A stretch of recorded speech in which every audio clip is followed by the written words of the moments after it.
Welcome everyone to EID Talks 2014. My name is Vithu, along with my partners Adam Davis and Richard Eads. We'll be talking about privacy and security. Hi, I'm Richard. And I'm Adam. While there are people and groups who have the intention of purposely compromising our online security, many times we intentionally give away our personal information to total and complete strangers. With the rise in social media, many people, especially teenagers and young adults, like to share every detail of their personal lives. They share information and pictures of alcohol consumption, drug use, and offensive opinions. For example, I actually have a tweet here for one of the people that I follow on Twitter, and it goes, and for the purposes of confidentiality, I won't actually say their name, but it goes, if all you can get is dirty Oshawa girls, then I feel sorry for you, because anyone can get that. Hashtag no game, no shame. You know, while this may not seem like a big deal to most people, what we don't realize is the permanency of such statements, and that this could actually be offensive to some people.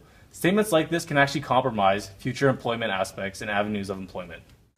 The recruitment process for today's employers is becoming much more complex. Companies and agencies are increasingly engaging in online searches for prospective employees. They will use sites such as Facebook, Twitter, and Instagram to creep individuals and judge them. Based on what they see, employers will decide whether or not to hire potential applicants. So clearly a statement such as my friend's tweet can have an adverse effect on you in the future with any future employer. Basically what we're saying is don't tweet Facebook everything that happens to you. Oversharing is a big deal and can affect you in the future. Like we said before, there's been a lot of use of social media. It's been on the rise, and with that rise, a lot of teenagers, young adults have been using it. And with such use, we have to be aware of the security threats, which is a very important topic when it comes to social media use. There are a number of threats, and we will discuss them. Hi. The first social media website we're going to talk about is Facebook, specifically UI redressing, or aka clickjacking.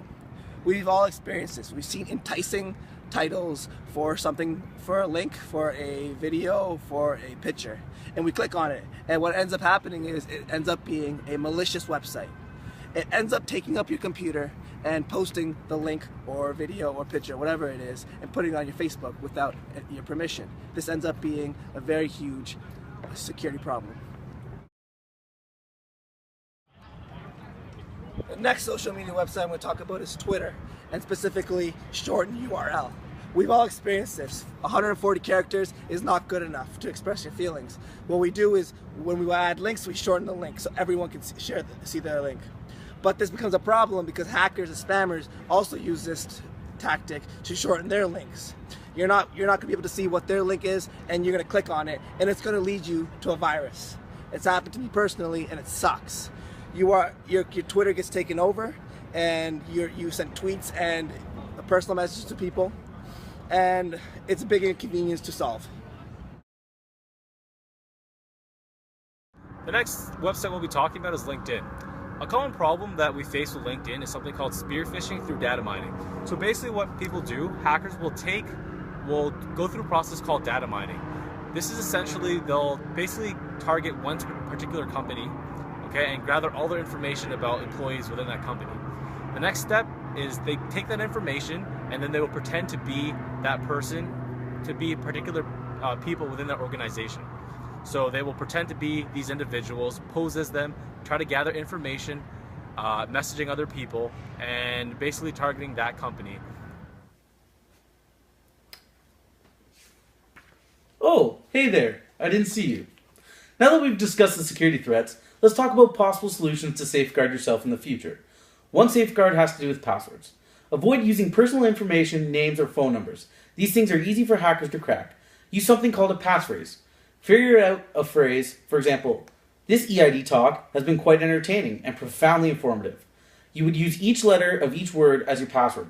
So it would be TETHIBQEAPI. This way there's no way of cracking your password. Another safeguard is watch what you download. Beware of the site you are downloading from. Some sites might not be an authorized site, and this can lead to you download unwanted problems like viruses or Trojan horses. The final safeguard is beware of your personal information. Wherever you have personal information, take it down. Sites like Facebook and Twitter sometimes allow other parties to use their personal information. So that was our EID talk on privacy and security. In all, be careful what you share. Beware of the threats that are out there. And use the security provisions that we provided you with. Thanks for watching. I hope you enjoyed.